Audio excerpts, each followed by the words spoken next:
Queen Tulsa, baby. Your favorite shade, your hottest tea, and your headline queen. The Wendy Williams of YouTube, iconic, epic, and always petty when I need to be.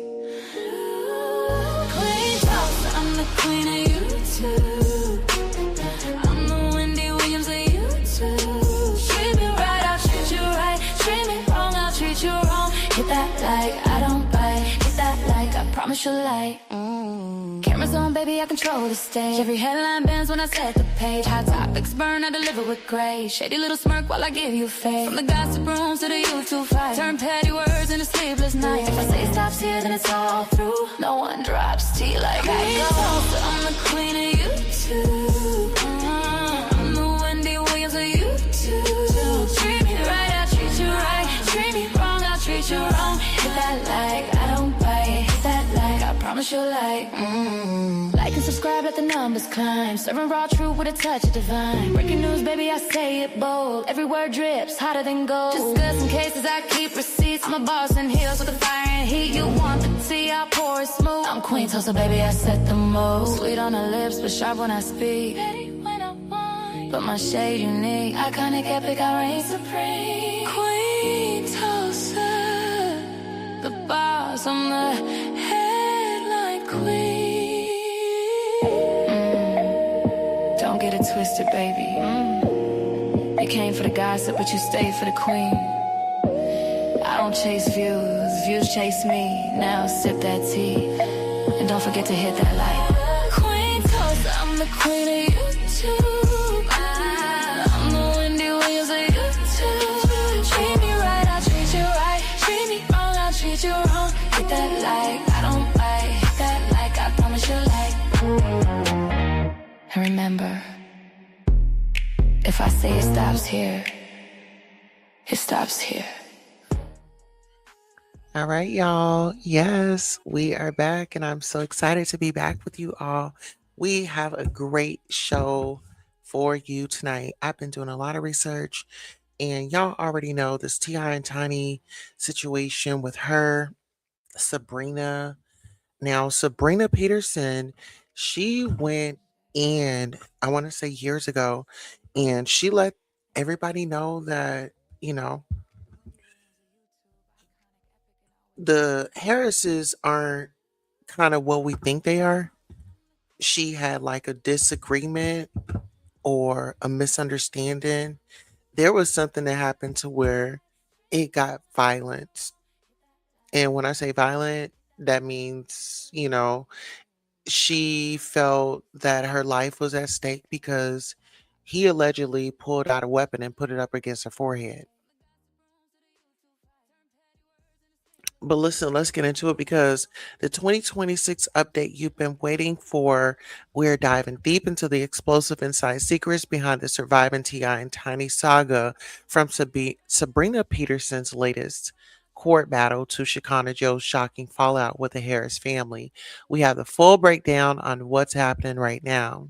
The Sabrina Peterson verdict. After years of legal back and forth, a Los Angeles judge has made a final ruling on Sabrina's attempt to revive her 2021 defamation suit. We reveal why the case was dismissed and what the upcoming June 2026 federal trial means for Tip and Tiny.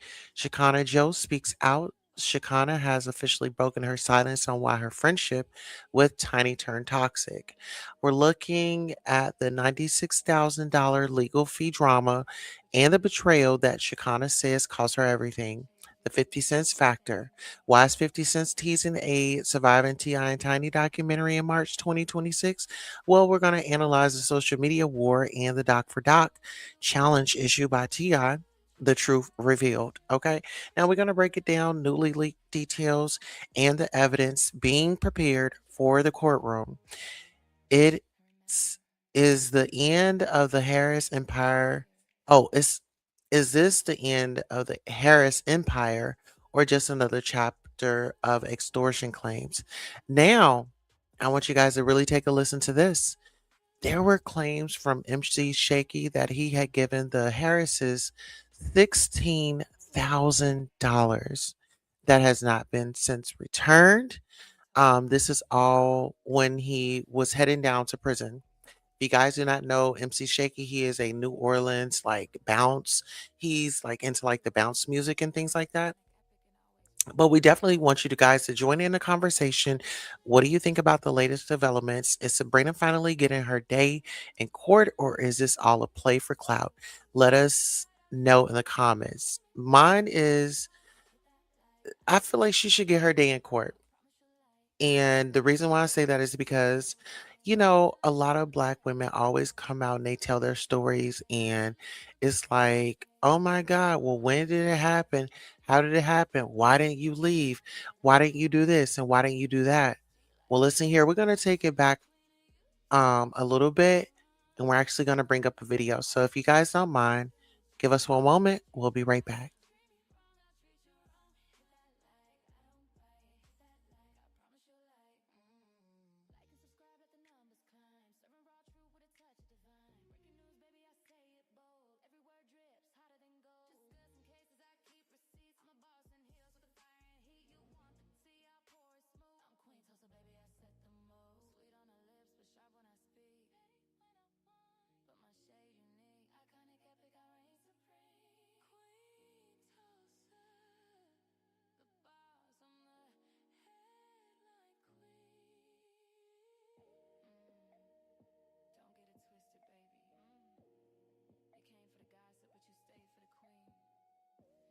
All right, guys. I don't know if y'all can hear me, but it seems as though our system is freezing up. So if you guys can hear me, please stay with us. The system is just kind of freezing up here and there.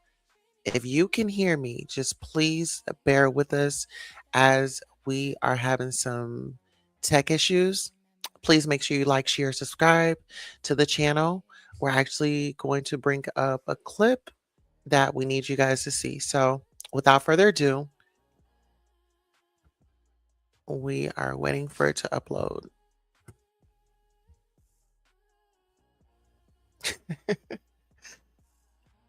Okay. So we are experiencing some technical difficulties. Just bear with us. I actually wanted to bring up something, so hopefully we can see it. Oh my goodness. Okay.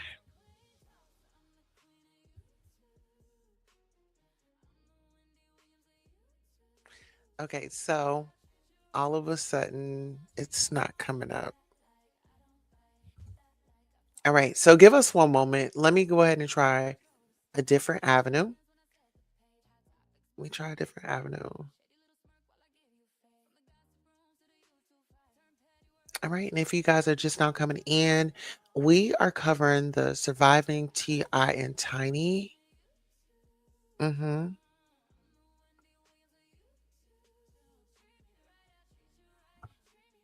Yes. All right. So as I go ahead, let me see. All right. So what I'm going to bring up right now is actually the video that, well, actually, this isn't the video that I wanted, but let me see when another woman coming forward. Ah, okay.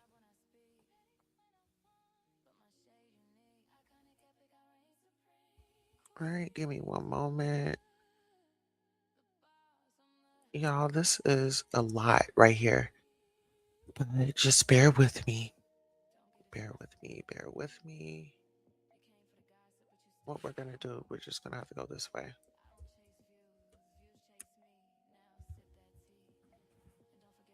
Yeah, like earlier, my videos, I had loaded them up and everything. It was no problems, but like for some reason now it's giving us a problem. But we'll work around it. Okay, so we'll go for uh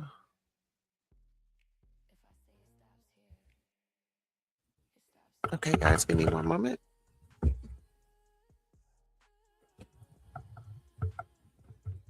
All right.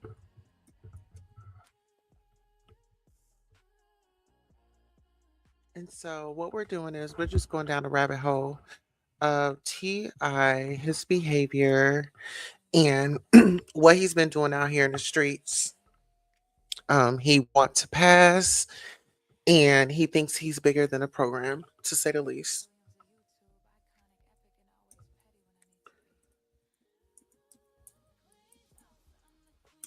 All right, so here we are. Let me go ahead and bring up this video. And as we go through this video, I want you guys to really pay attention to his mannerisms, to his demeanor. I really want you guys to pay attention because now he's out here on this press tour and he's saying, oh my God, whatever they're saying is not true and this, that, and the third. But his actions are like showing something different. Y'all, why is it that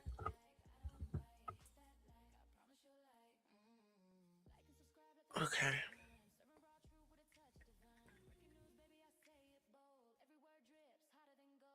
Give me one moment. Um, I think I might know what it is. Hold on one moment, please.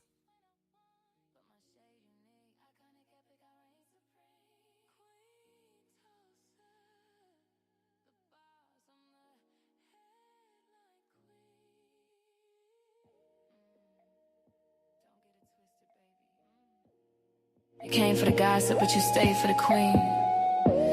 I don't chase views, views chase me. Now sip that tea, and don't forget to hit that like. Queen Tulsa, I'm the queen of YouTube. I'm the Wendy Williams of YouTube. Treat me right, I'll treat you right. Treat me wrong, I'll treat you wrong. Hit that like, I don't bite. Hit that like, I promise you like. And remember, if I say it stops here, it stops here.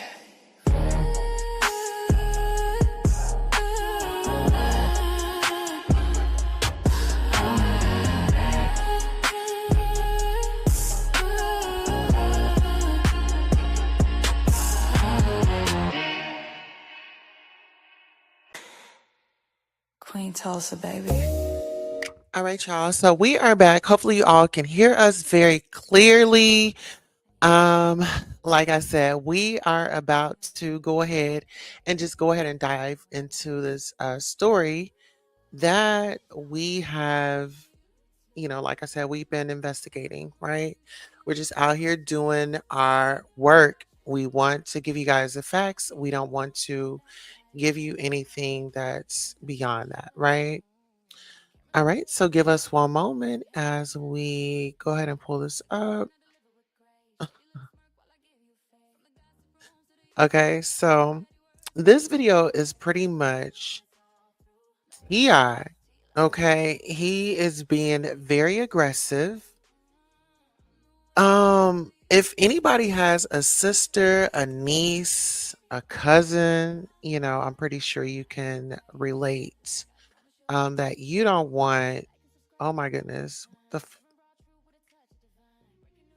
All right, y'all. Hold on one second because this is doing.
chase me, now sip that tea. And don't forget to hit that like. Queen Tulsa, I'm the queen of YouTube. I'm the Wendy Williams of YouTube. Treat me right, I'll treat you right. Treat me wrong, I'll treat you wrong. Hit that like, I don't bite. Hit that like, I promise you like. And remember, if I say it stops here, it stops here.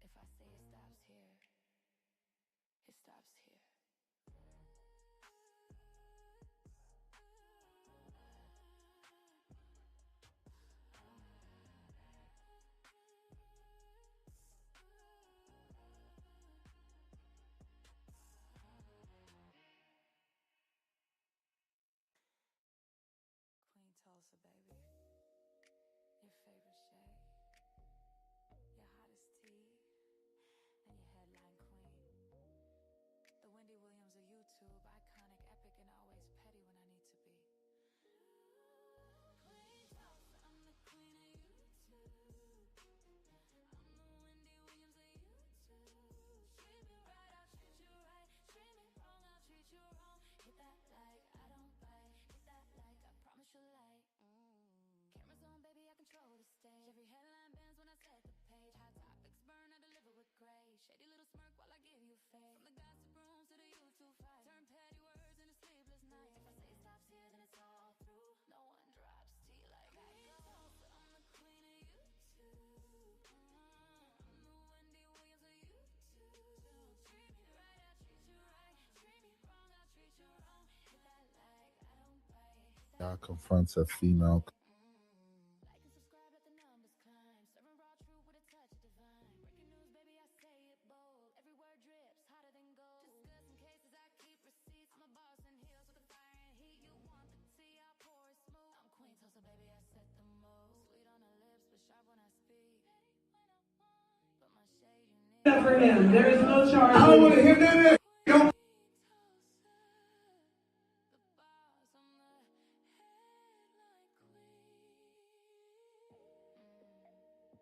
Don't get it twisted, baby. You came for the gossip, but you stayed for the queen.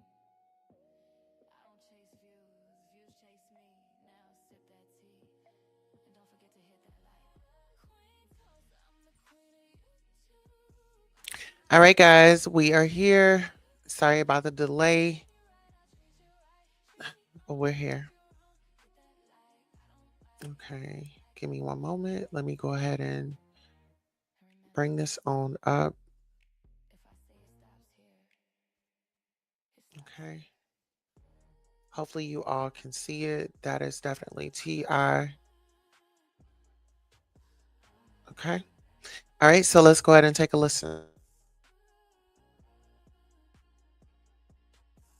There is no charge. I don't want to hear none of that. Don't play with me about that. Hey.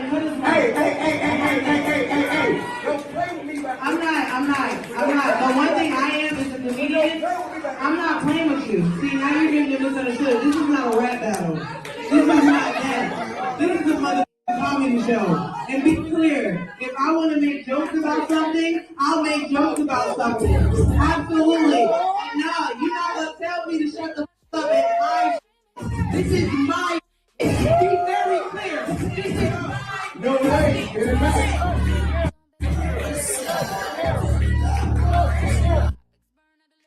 No, you're not going to tell me to shut the f up at my. This is my.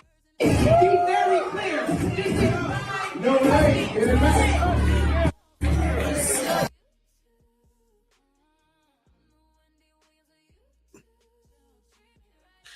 Well, just from looking at this from observation, this man is very aggressive when it comes to women. You know, don't say nothing that he don't like. He's gonna run down on you. Okay. This man will set up here and run down on you. Did y'all see that this woman is at a comedy show doing her thing, minding her business, making her some money so she can support herself? Let's get into this. He had no self control, none whatsoever. If it was something that you didn't like, then you should have left. You should have left. But your pride and your ego wouldn't let you. No, because you have to prove a point. You needed to let her know who she was dealing with. Yeah. Oh, she wasn't gonna get one up over on you. This is your town. This is your city. As you've stated several times. Let's get into it.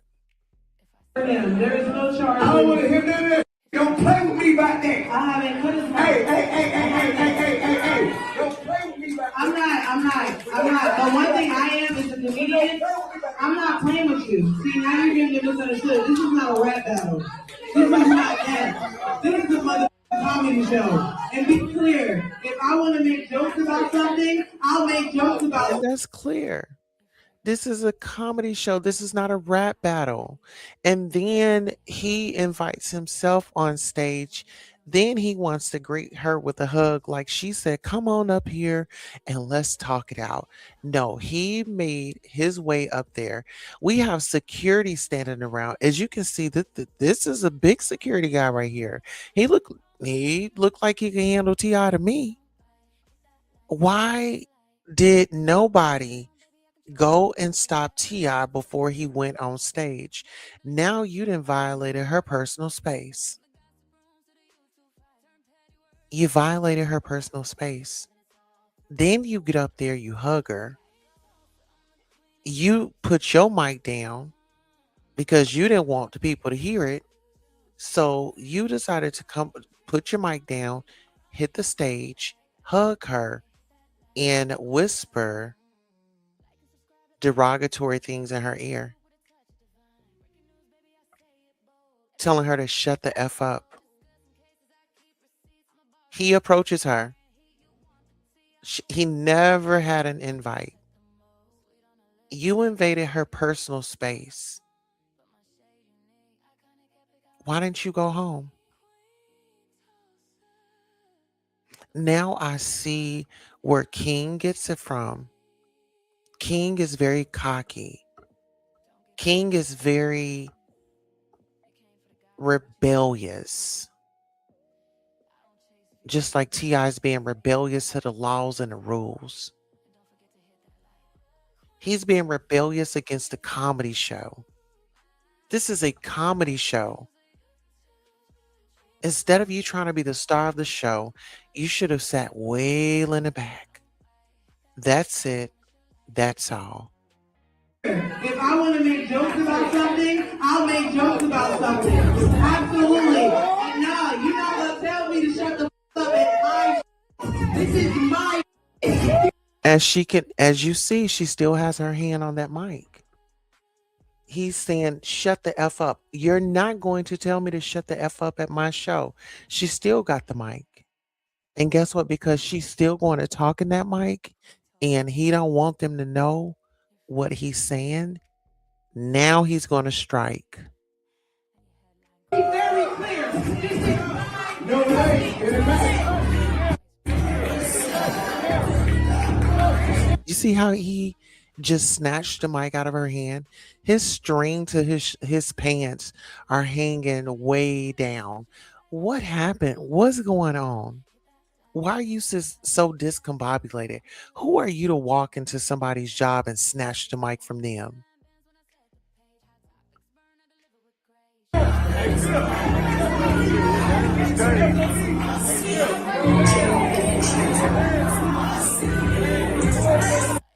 I'm just saying, where is this energy for the fellas? Like, he finds it very convenient to run up in a woman's face.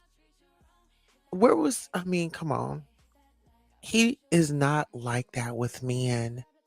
I want y'all to know this. If that was a man, that he wouldn't do it to 50 Cent. He wouldn't do this to 50 Cent. People trying to tell me the bag up. Oh no, they ain't trying to tell the bag up. They can win this back. Oh wow. Wow.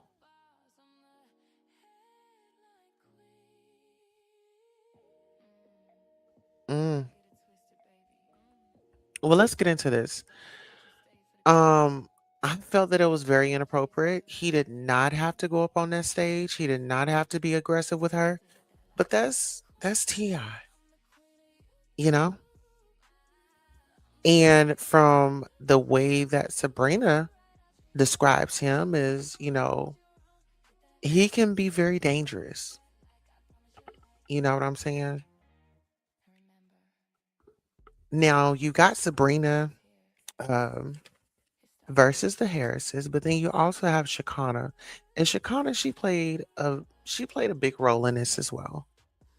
When Shekinah decided that she was going to get online and all well, the allegations and things like that against Sabrina, and she was like, "Oh, well, you were a part of the threesomes and the foursomes, and why weren't you going out telling the people that you recruited the people for them in their bedroom and this, that, and the third?"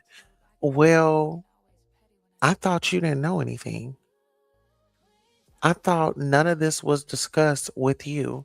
So you go online, you let all this out, and you already know that Ti does not like you.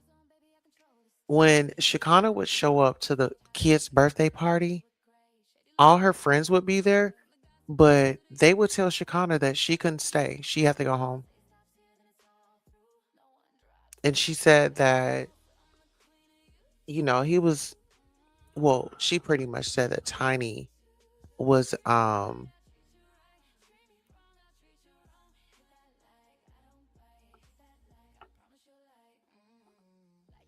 Jesus. Okay. Let's get into it. I just found this other video. Hopefully it plays. Okay. Yes. Okay. Hopefully it plays. All right. So now we're going to follow up with this video right here. Thank y'all for bearing with me as we had a little bit of tech issues, but we are working it all out. All right, so I want to play this video right here. And let me know how the audio is. Let me see. Okay, there we go. All right, so I want to play this one, and he's going to explain why he snatched the mic from that comedian.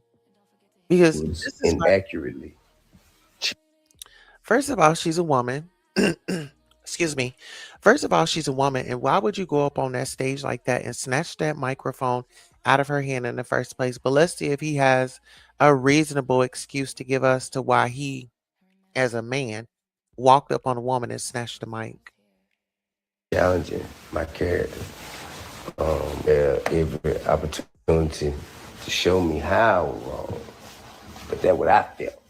I felt like a motherfucker was like, we got a rule in comedy. Be as mean as you want. Say anything you want to say. As long as it's funny.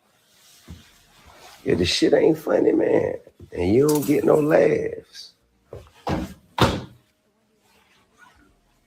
I get to get on your ass. Cause nigga, you went out there on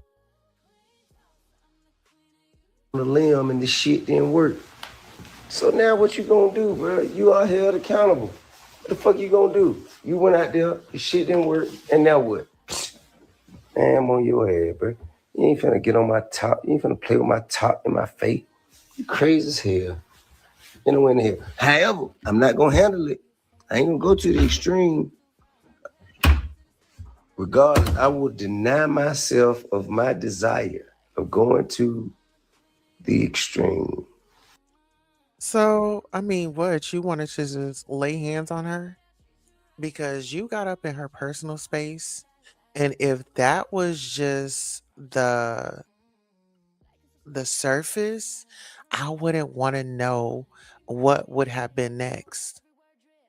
I feel like if there were no cameras or anything like that, you probably would have bopped her upside her head with that microphone. Why? You're saying, oh, there's rules in comedy. Well, there's rules in real life. If you don't like it, get the hell out. You don't walk up on the stage and go up there and snatch a microphone from her. You could have easily left out of the comedy show. You could have gotten into your vehicle. Hopefully, you have a running vehicle because you've been having some trouble with that Mercedes and another vehicle. But that's a whole nother story for another day. And you are violent. You actually punched my stepbrother's teeth out his mouth. Uh-huh. But let's get into it. T.I, Clifford, Harris. I'm not gonna do that. You know what I mean? I'm not gonna do that. I ain't finna do that, bro. But what you ain't gonna do, you ain't finna present me to be anything less than I know I presented myself for as long as a motherfucker been seeing me. I invite anybody to pull up my past, observe my present, and take note of my future. And we'll just see if I am what a motherfucker say I am. And see if they are what they say they are. And we'll just take it from there. Man, bro, my reputation precedes me. Killing about that.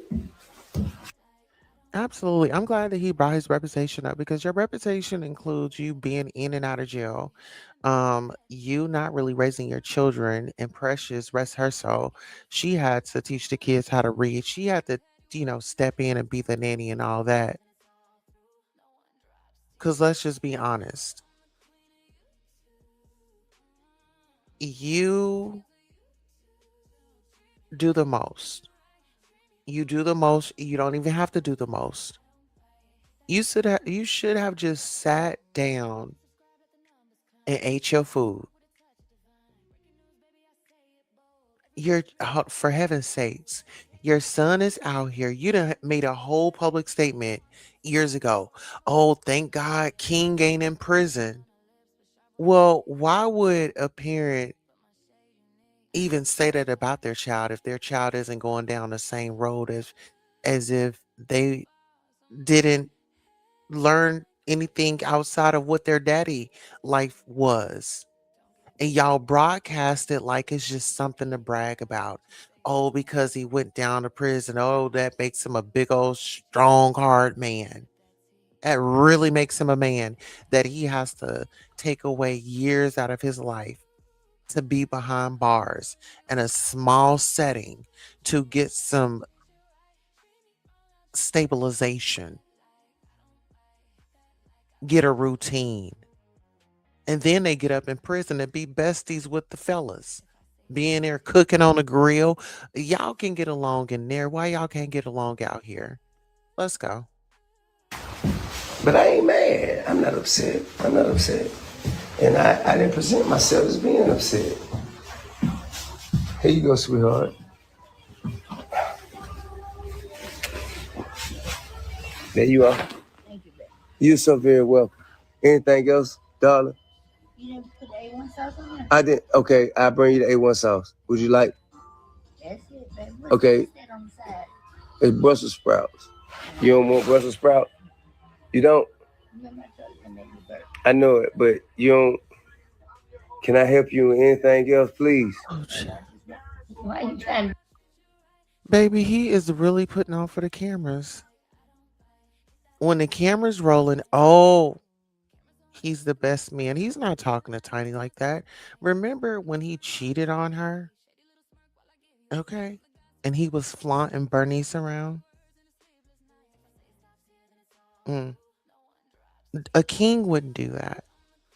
Let's go. Be funny. I ain't being funny. I'm just asking you anything I can do like that make your. She know you being funny because that's not what you do. You're not a gentleman like that. Come on now. You putting on for the cameras. I know it, but you don't. Can I help you with anything else, please? Babe, why you trying to be funny? I ain't being funny. I'm just asking you anything I can do like that make your stay more pleasant. Just give me some A1 sauce. Okay, A1 sauce and nothing else. Okay, say less. You got it. Coming right up.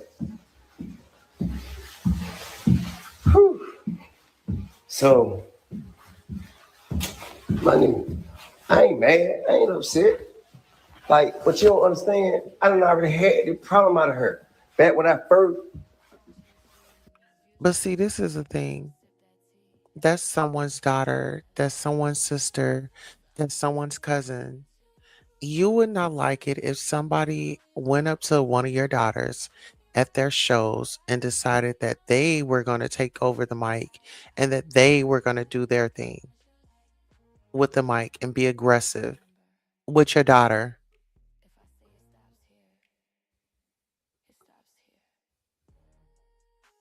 talked about, when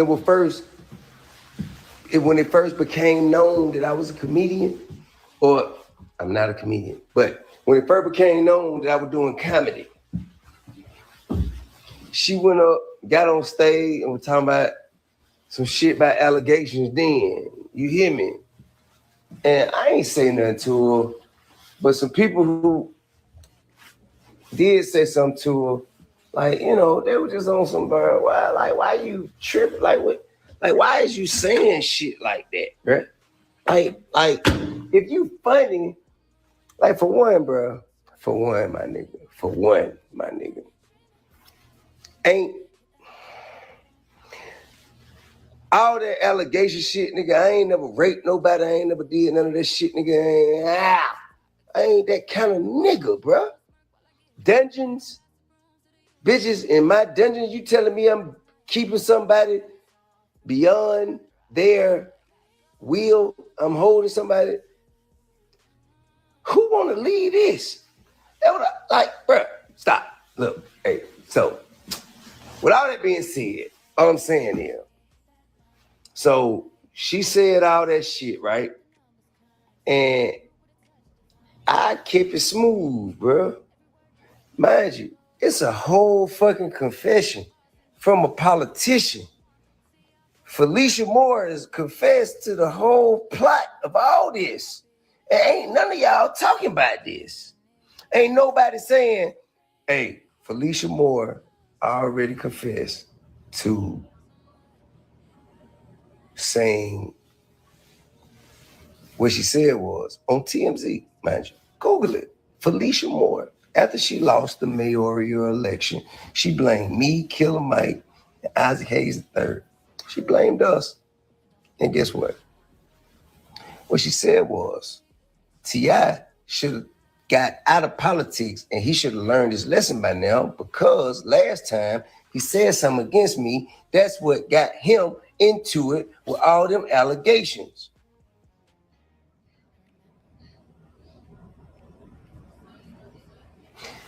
She already told y'all, bruh.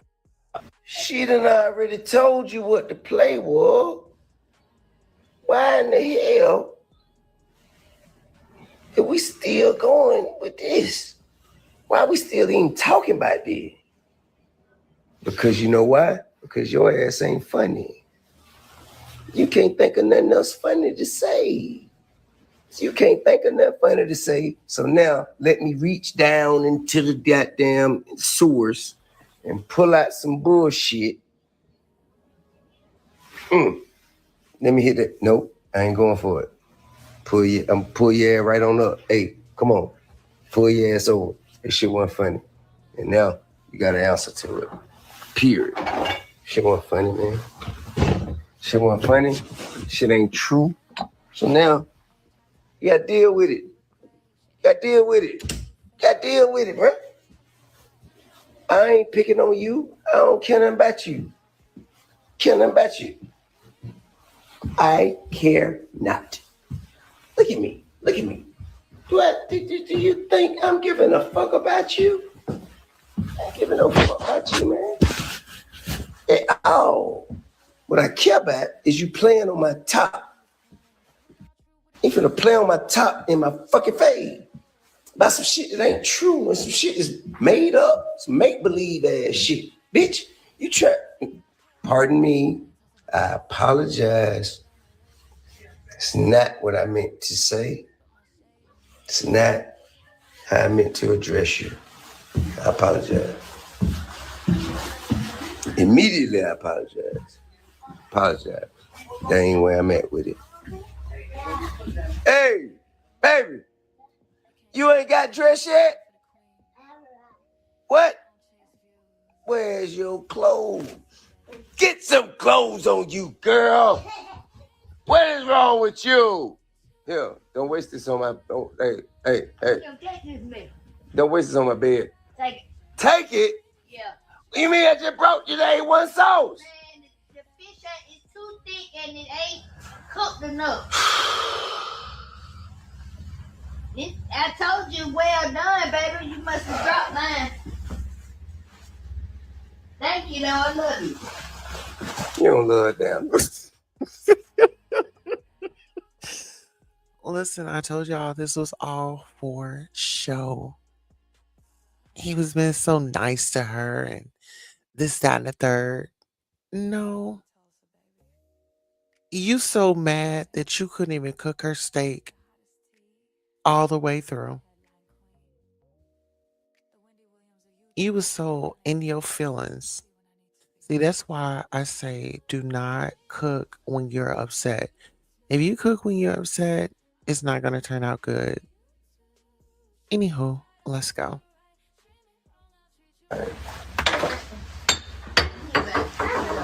Hey, get the baby dress. Dress the child, put her to bed. I got my little mango juice right there. I just opened it. You got a bread cup.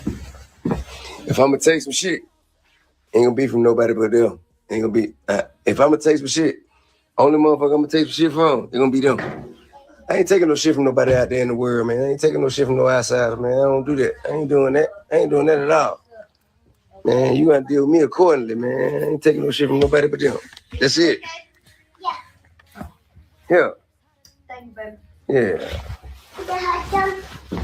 Yeah, we'll sure. Baby, you got two options. Go to bed or read a book. Them your two options.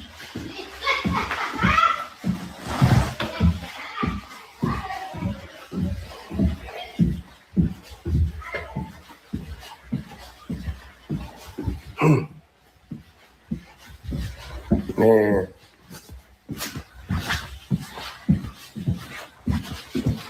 Man, I love everybody, bro. I really do, man. Because I understand, bro. Because we only reflect what we think of ourselves onto other people. I understand that. I understand that. Well,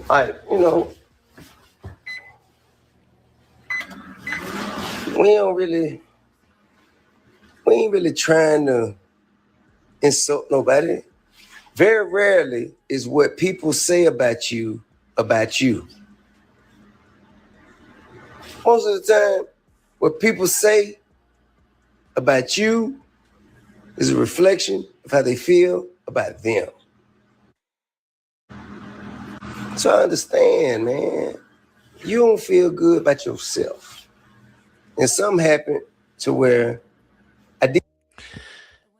Can y'all imagine the little excuses that he would give Tiny when he would be out cheating and he would get called? I could just, I could imagine it was the devil.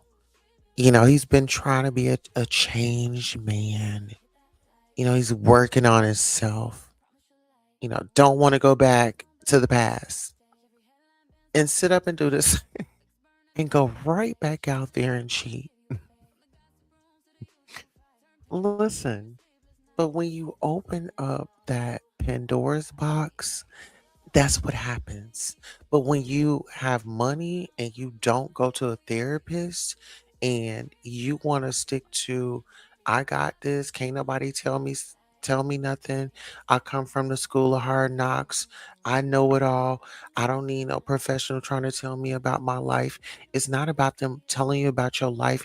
It's about them helping you structure your life and notice and change those patterns of behavior that are not healthy for you and those that are around you. But not everybody is ready for that conversation. So you have to understand that, because you have stubborn people, like they've got into the cycle of this is how they deal with things, or this is how they navigate through life. And nobody can tell them nothing. So you've got to be in a space to receive and want to excel, forward. Let's go. I did tell you that your wig and your hat was attached. I said that. And I did say, after you were fucking with me too, but I did say to take your wig off so we could be on level playing field. I did say that.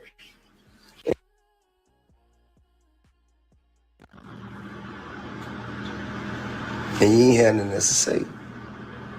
You was like, you were up there, and everybody was laughing, and you were like, you ain't know what to do. And so you went and reached out, allegation. Well, now, can't say that. But see, this is the thing. You're sitting up here, you're feeling a certain type of way. You're sitting up there and you feeling a certain type of way. This was not a comedy challenge. This was not a comedy battle. This was a comedy show. And apparently you didn't get the memo. You didn't, I don't know where you were. Maybe it was too much of, maybe you had a good bartender. I'm not really sure. Because I think if someone has a good bartender, if there's a good bartender in a comedy club, um, yeah. But sometimes, people heckle at comedy clubs, but this wasn't even a heckle. This man actually took himself on stage to address a woman, first of all, he put his hands on her. He was whispering in her ear, and then he proceeded to snatch the mic out of her hand.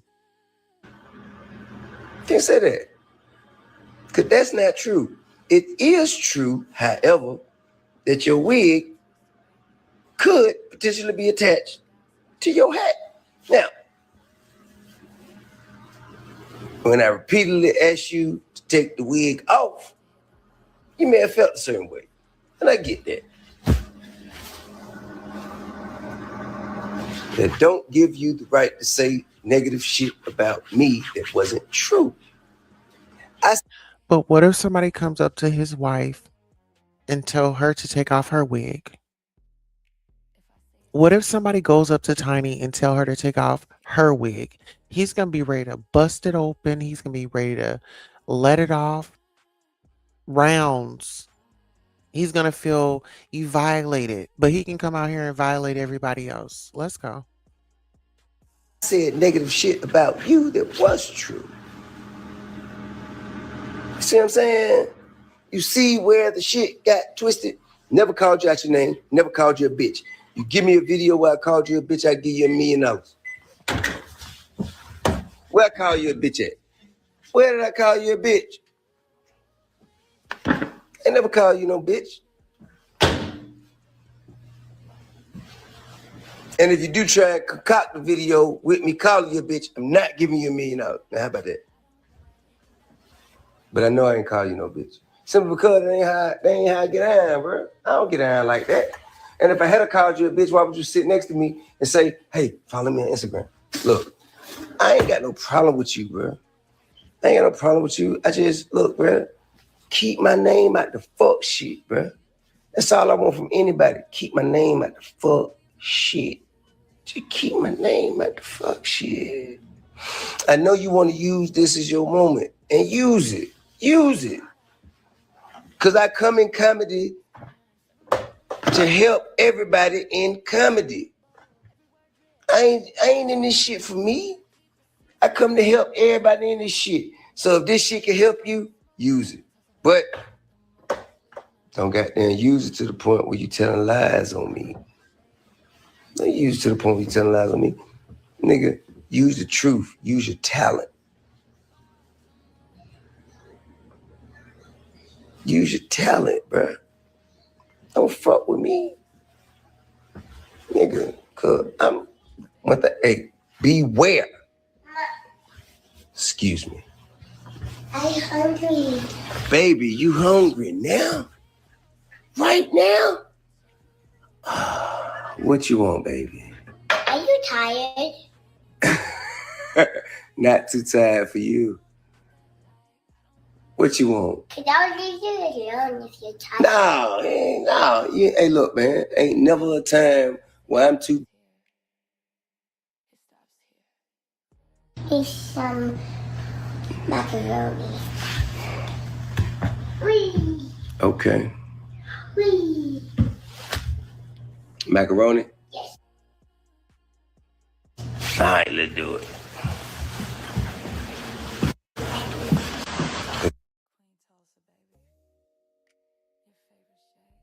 Let's get it.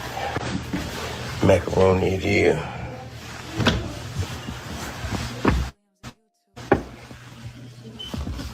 Macaroni it is. Let me see where it's at. Where? Okay. Hey, baby. Yeah? Okay, so what if it ain't no more macaroni? Yep. What is that? Hey, you want some spaghetti? No. Oh.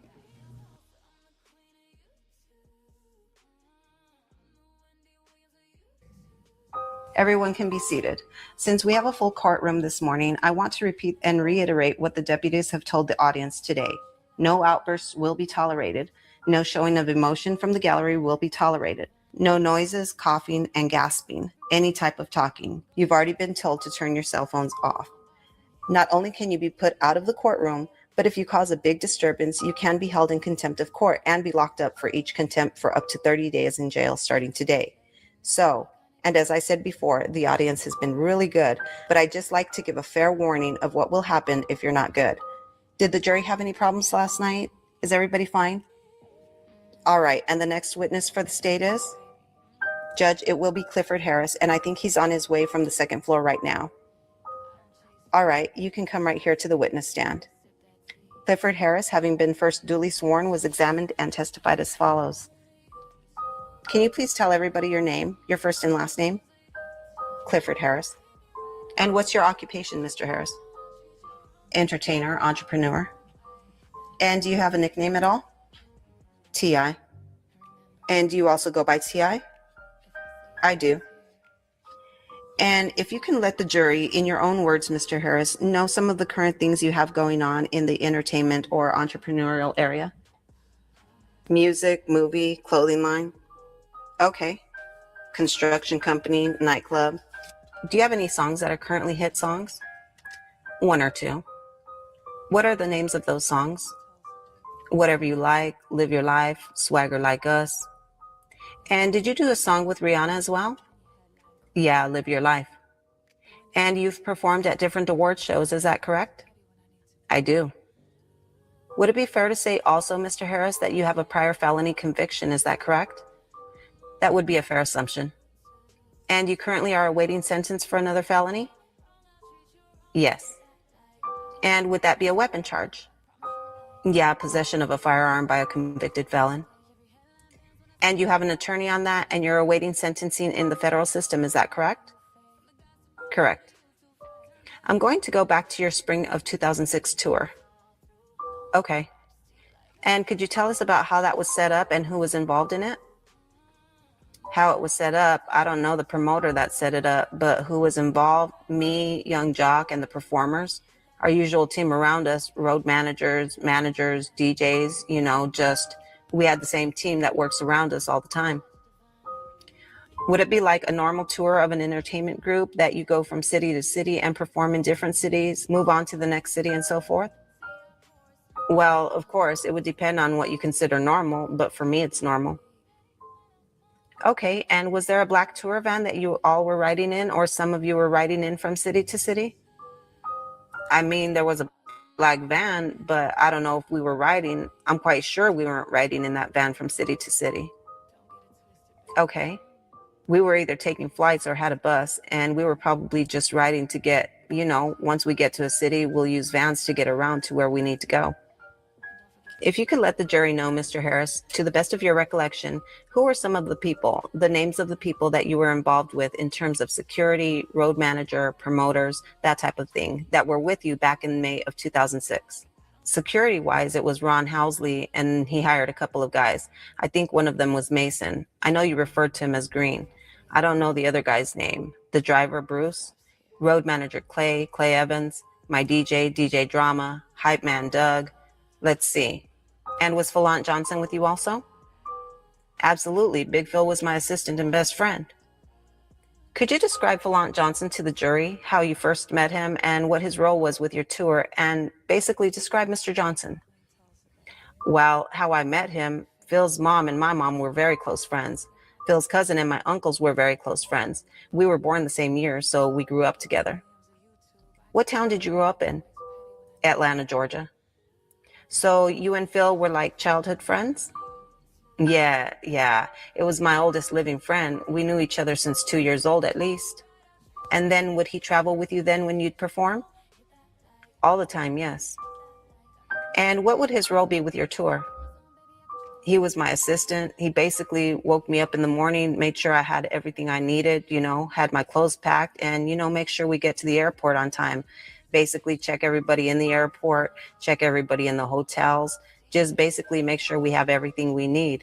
Arrange interviews, arrange photo shoots, just conduct all my personal business, whatever it may be. Make sure everything I need done at the house is taken care of. Make sure all my calls are detailed the way I like them. Make sure all my jewelry is secure, things like that. So he had a role in your tour, but he was also your best friend? He had a role in my life personally as my best friend, a role in my organization personally as my assistant. We just happened to be on tour, so it wasn't like, we was on tour and had him come along to assist us in the tour. He assists me in anything I'm doing, whether I'm doing a movie, whether I'm doing, whatever it was that I was doing, he would be there assisting. We just happened to be on tour at the time. If you could describe him physically, was he tall or small or big? Yeah, he was tall. He was probably about, he was taller than me, maybe 6'1", about 2. He said he was 230. I know he was 260. Okay, big guy? Yeah. I'm going to direct your attention now, Mr. Harris, to May 2nd and May 3rd of 2006. Okay. Do you recall performing at a concert at Bogart's in Cincinnati? Yeah. Okay, and at a certain point, do you remember going to something at the Club Ritz? Yeah, we had an after party at the Club Ritz. If you could describe to the jury, what is an after party? Well, basically, it's where a club wants to basically get you to come to their establishment after a major performance and use your name, your likeness to fill their club up, and they pay you to do it. And is that where you give a performance at all, or no? You just make an appearance? No, just make an appearance. Is that something normal you would do when you're on tour, do a concert and go to an after party? It depends on whether or not we sold that concert. If the concert had poor selling tickets, then you wouldn't want to do an after party because people would go to the after party rather than come buy tickets for the show. But if we sold out the show, then we'll pick up that extra money and go do the after party. And do you recall going to this after party at the Ritz? Yeah. Do you remember how you got to the after party? Yeah, we rode in the black van. Do you recall who was in the black van when you rode to the Ritz? Me, Phil, Doug, Ron. Is that Doug Peterson? Yeah, Ron. Ron Housley? Yeah, Bruce. Bruce is the driver? Bruce is the driver. Clay. Is that Clay Evans? Yes, it is, and a couple of young ladies who shall remain nameless. Okay, if you could describe to the jury in your own words, Mr. Harris, what happened when you got inside the Ritz? We went to our section and basically just sat there for a minute, kicked it. Young Jock went on stage and performed. He asked me to come up there, to support him, so I went up there to support him, stood up there while he performed. Did you say anything to the crowd at all? I might have said, "What's up?" I didn't do no song. I didn't perform or nothing. I might have said, "What's happening?" threw my hands up, walked back to my section. How big was the crowd that night? I mean, from what I remember vaguely, but it seemed to be pretty packed. Okay, had you ever heard of the term making it rain? Sure. What is making it rain? Throwing money in the air. And was that done that morning at the Ritz to the best of your recollection? Not by me. You see, you make it rain in strip clubs around beautiful women taking their clothes off, not in packed holes in walls. You don't throw money in the air. That's not part of the celebration in that city. And do you recall whether or not you or anybody with you invited any of the local Cincinnati people up in the VIP area with you? I mean, I don't recall, but it's not beyond the realm of possibilities. I mean, whenever we're in a city, we try to, be as cordial and as civil and as respectful to whomever is around that we can, as we can. You know what I'm saying? I don't recall myself inviting anyone personally up, but I can't say that that was not done. Okay, and what is the purpose of a VIP area, if you can relate that to the jury, Mr. Harris? The VIP, to separate the primary artist, basically, to separate the person who was paid to be there from the people who paid to come there. And well, that's the purpose of the VIP area. Also, if you don't have a primary person who is there, then people pay to get in the VIP area just to look special, to feel important. Okay, have you ever heard of Aristocrat Records at all? No, not really. I mean, vaguely after the fact. Would it be fair to say that there's a lot of maybe people or artists or labels that try to get you interested in them? Yeah, that's a fair assumption, yeah. Too many to really remember. Every city might have their own rap community that wants you to listen to them and put them on with you. I mean, if I don't have a reason to remember people, I don't remember them. Okay, how did things... We've heard from other witnesses that there was a huge melee inside of the Ritz. Yeah. Do you recall that? Yeah, there was an altercation. And do you know how that got started? From what I remember, it was somebody who wanted to get in the VIP section who was being disrespectful with security and who was, just kind of being irate and seemed to be getting ornery. So, it caught our attention. And from that point, I think something was done or said and, a fight ensued. It got physical. How would you describe that fight, Mr. Harris? How would I describe it?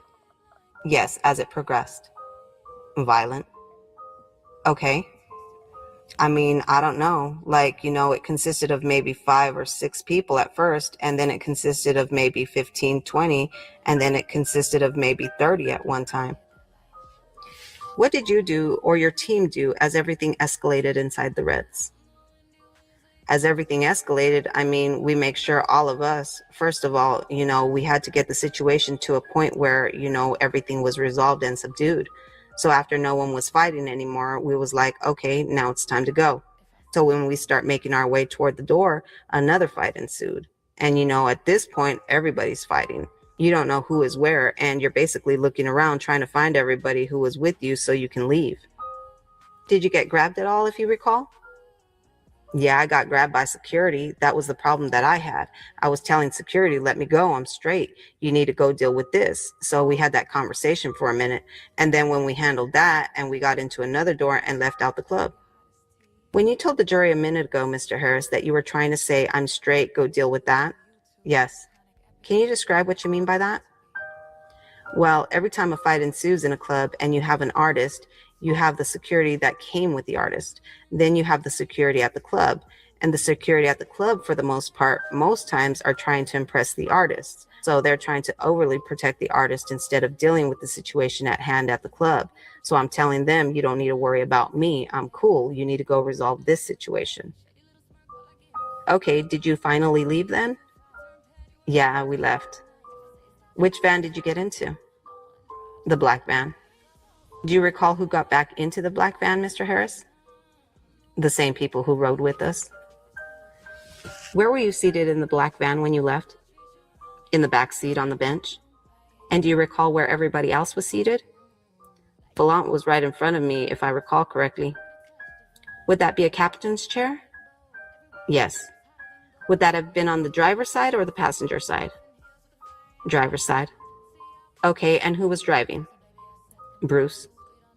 And how about the passenger front seat? Who was in that seat? Ron. Ron Housley? Yes. And do you recall if Mr. Evans, Clay Evans, was in the vehicle? He was, but I don't remember where. Okay, and were there females in the vehicle as well? Yes. When is the first time you realized something unusual was going on as you left the club? Well, when we were pulling out of the club, I noticed headlights, because it's one line of traffic leaving the club and it's one line of traffic coming into the club. We were in the line of traffic leaving. I noticed headlights, trying to get around, go get into the lane of oncoming traffic, making efforts to pull up on the side of us. So I made Ron aware. And basically, me and Ron was having the same conversation that I just told you. If a fight break out, man, I'm cool. You need to go make sure everybody else is all right so we can leave. Don't just stand here with me and do nothing. So Ron and I were having that discussion, and I also noticed headlights, and I attempted to bring it to Ron's attention. Do you see what's going on around you? Are you looking? And, he said, yeah, I got it. And he kept talking. And before I knew it, shots rang out. Okay, did you see where the shots came from at all? I mean, I knew they came from the left side because that's the side I saw the car trying to pull up to. Okay, and as the shots rang out, what did you do? Took cover. Okay, do you know whether anybody in your vehicle returned fire at all? Yeah, they did. And after that initial shooting incident was over, what happened then? We pulled over to the side of the road, tried to assess the situation. Then I think Bruce pulled out again to get us on the highway, noticed that the tires were flat. And at that point, we're calling everybody's names out to see if everybody's all right. We called Phil's name out. Phil didn't respond. So at that point, everybody trying to get out of the car. We're picking Phil up, trying to get Phil out. And a car came back and opened fire again. When you had stopped on the expressway? Uh-huh. And Phil wasn't saying anything? Yeah. And you went to him? Uh-huh. What did he look like?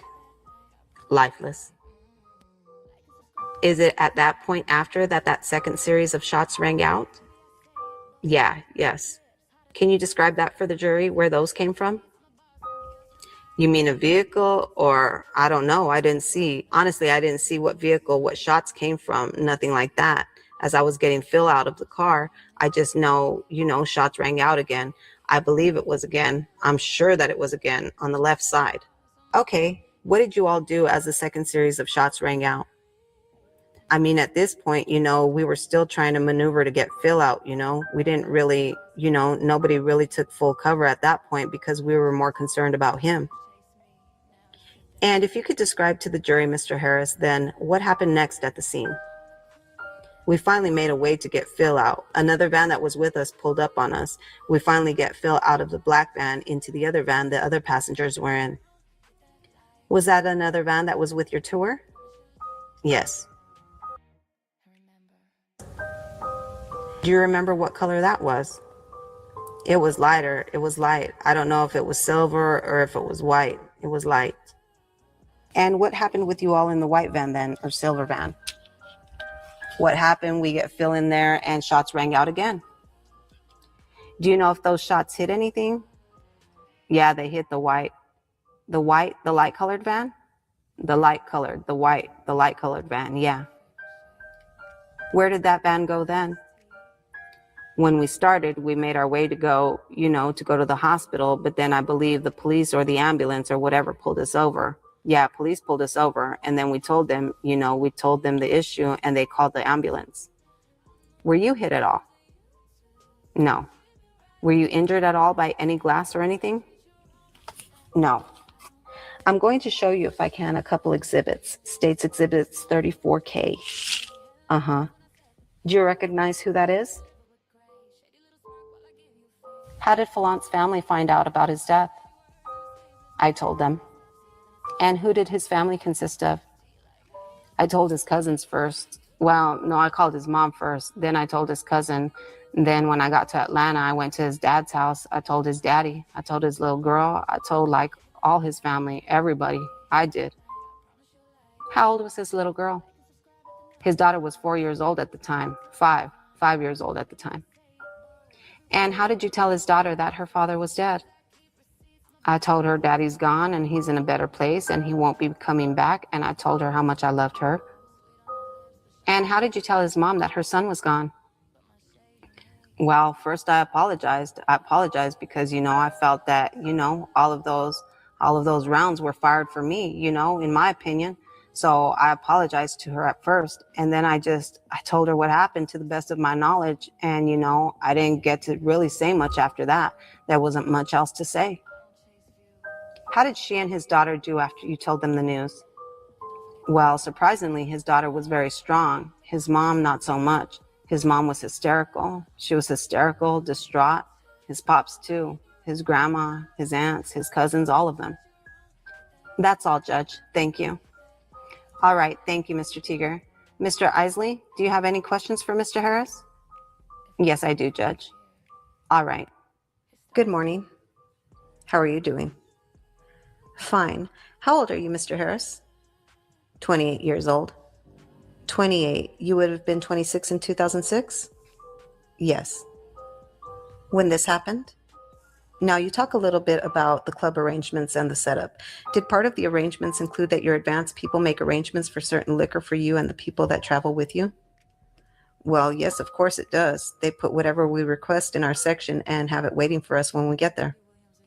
And would that be what is known as white liquor usually? It's what we ask for. I mean, me personally, I get everything. I get some white, some dark, some Heinekens. What is Ramy? R-A-M-Y. Remy? Remy. You mean as far as light or dark? Yes. It's dark. It's cognac. Cognac? Yes. Remy Martin, cognac, VSOP. Do you remember if that was something you were drinking that night? No, I don't think so.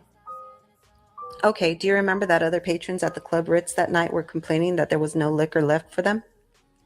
No. And in your discussion about making it rain, do you recall if anybody on the stage, not necessarily with your group, but with Jock's group that was performing, was anybody throwing rain from his stage? Throwing money, excuse me. I mean, to be perfectly honest with you, I don't have a recollection. I can't actually describe who was throwing money. I just know I didn't throw no money. All right. I can't say that they didn't, but I don't recall it. I didn't see it. Well, you did mention that an altercation broke out between just a small group at first. Do you know why that broke out? Like, as I said before, the way I remember it, it was someone trying to get in the VIP section whose security was trying to keep out of the VIP section. That person was unhappy about that and became disrespectful and very ornery, and the fight ensued from there. Do you remember that as the fight ensued and became larger and larger group fighting, that it became more of a fight by the patrons against your group? I don't know. I mean, all of them are patrons. Even the guy who was at the VIP, he was a patron. So it was a fight against us and the patrons from the get-go. From the beginning? Yeah, he was a patron. Okay, and evidently at some point, or let me ask you, at some point in the altercation while you were in the VIP area, did you climb over the railing with one of your people, like Mr. Evans, Clay Evans, to try and help calm people down? It's possible. And do you recall when you started to make your way out, evidently, you went to the rear? Do you recall how you got out of that club? Yeah, there was an empty room next door. You went around, and did you go all the way back out to the front where you came in? Yeah, we went past the bar. There's an empty room, through the empty room to the front. All the way to the front? Yeah. Some people evidently got out the side door, but not you? Well, maybe that side door led to the empty room. Okay, I mean out of the building by way of the side door? No, as I recall, I think the Ritz is in the middle of a plaza, shopping plaza, is it not? Yes, it is. We were out there for a view earlier. There is no side door that lets you directly out onto the street, so you have to go through a side door to another place and walk out of a front door. There's no way you can go out the side door straight onto the street. Okay, all right, as I recall. And then as you're leaving in the van, as you got out front, how close were your vans to where you exited? Not far, 5-10 feet, right there. And did you all just kind of dive into those vans? No, we walked in, we got in, made sure everybody who rode with us got in our van, made sure everybody who rode with the other van got in that van. You weren't in a great hurry to get out of there? A great hurry? Yeah, like running. No, not enough of a hurry to leave nobody. Did you see anybody? Actually, the police was pulling out guns and mace and, Okay, that's what I was going to ask you. Yeah. If you observed any police with any guns drawn or, yeah, mace? Yeah, guns, stun guns, mace, and, all that. So how close by were those security guards? Security guards or police? Police, excuse me, deputies. In my plain view, so they had to be 20 feet away from me. Okay, any of those police yelling at anybody? Of course, of course. What were they yelling? I don't know. I mean, whatever police yell out to get order, I don't know. I don't know what they were yelling. You didn't. I noticed the guns drawn. Okay, all right. And, I noticed them, become upset more than I remember what they were yelling. Okay, and when you got into the vans and then you exited, you indicated you came out onto the main street there, and you were evidently all the way in the back? Sure. And that's where the ladies were, all the way in the back? Were the ladies all the way in the back of the van? No comment. Okay, and then as you traveled on the street, you noticed a vehicle coming up behind because of the headlights? Yeah. And you sensed that something might be going to happen? Yep. What would make you sense that? Well, we were all filed up in a single file line, one car behind the other. There was only one more lane of traffic, which was oncoming traffic. If I look in the back window and I see some headlights fall behind us going in this lane of oncoming traffic, trying to speed up, not being able to, having to get back in the line, doing that. Oh, I see. That caught my attention. It cautioned me. And when did you see that vehicle ever pull up even with the van?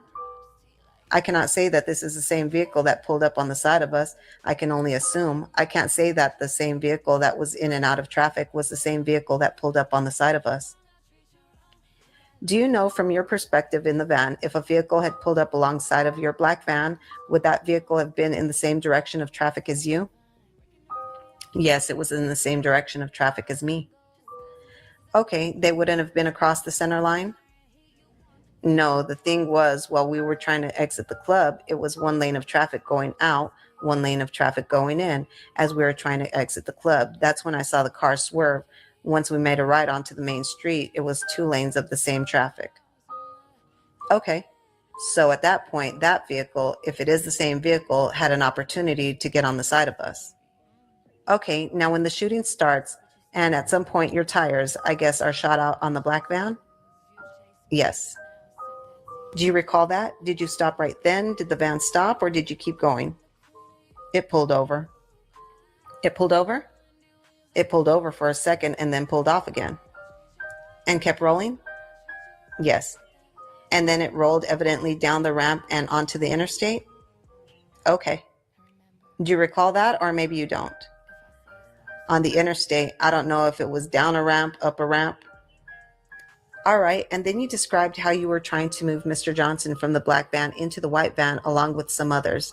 And during that exchange, there was some additional shots.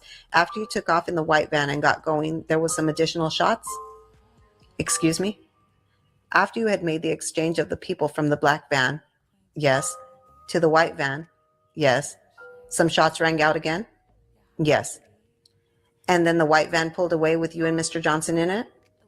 Yes. And a couple of other wounded people? Yes. Do you recall who else was wounded? Ron, Bruce, a young lady, and Phil. All right.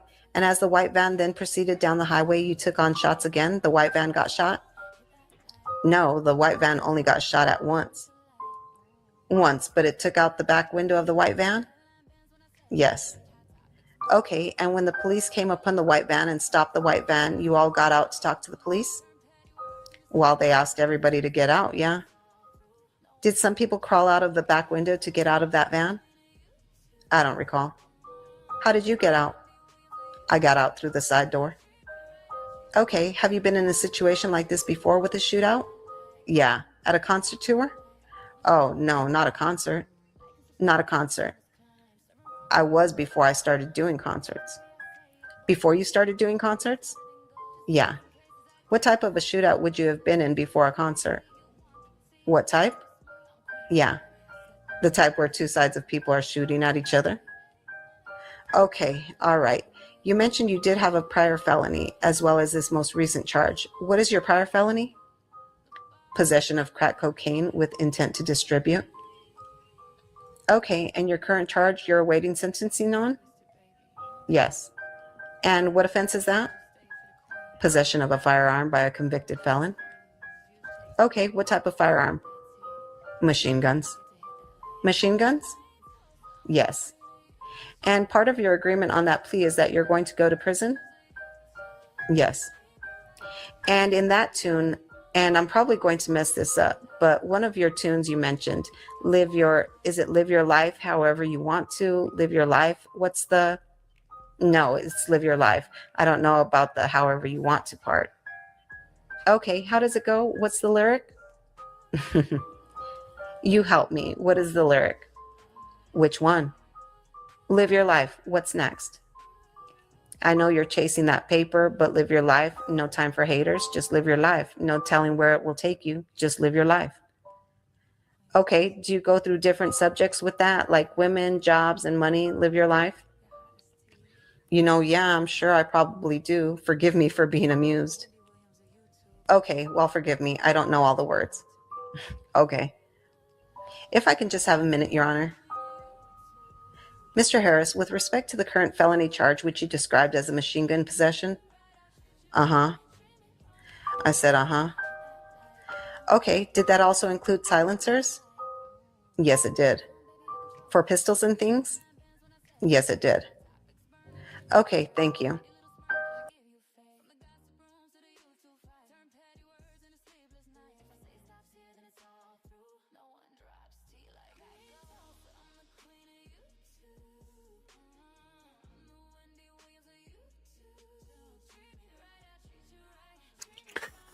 All right, let's get into it. So, if we are going to run down T.I., rapper T.I. has faced several arrests throughout his career, most notably for the federal weapons charges in 2007, drug charges in 2010, and a 2018 gate-related incident. In 2024, he was briefly arrested in Atlanta due to a case of mistaken identity regarding a warrant for another person.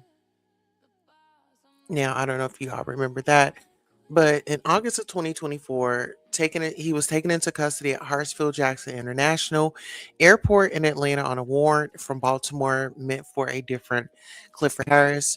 In May of 2018, it was simple assault, disorderly conduct. He was arrested in Henry County after an altercation with a security guard at his gated community.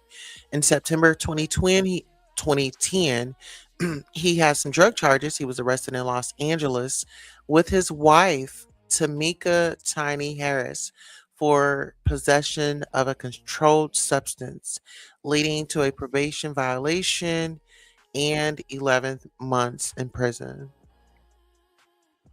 In October of 2007, he had another weapons charges. He was arrested by federal agents for trying to illegally purchase machine guns and silencers just before the BET Hip Hop Awards. He served roughly 7 months in federal prison, followed by a halfway house stay. Early career, the 1990s, 2003, he was arrested for violating probation related to a 1998 drug conviction, and again in 2003 for a disturbance at a mall. This is a lot. We're gonna follow this case. We are going section by section, so I at least want to keep the live broadcast to an hour, hour and a half, so to be easy for you guys to get through. But you guys come back for maybe another part here soon or shortly. I'm working on so many cases. There's some YouTubers. I have to cover some of their cases this week. So we've got a full roster of content this week. So I want you guys to get prepared for that. Thank you all so much. Please make sure you like, share, subscribe, and tell somebody that we were live. I'm your host, Queen Tosa, and this concludes our broadcast. we definitely want to thank you so much for not parking on our lawn. Okay. All right. I'll see you next time. So long.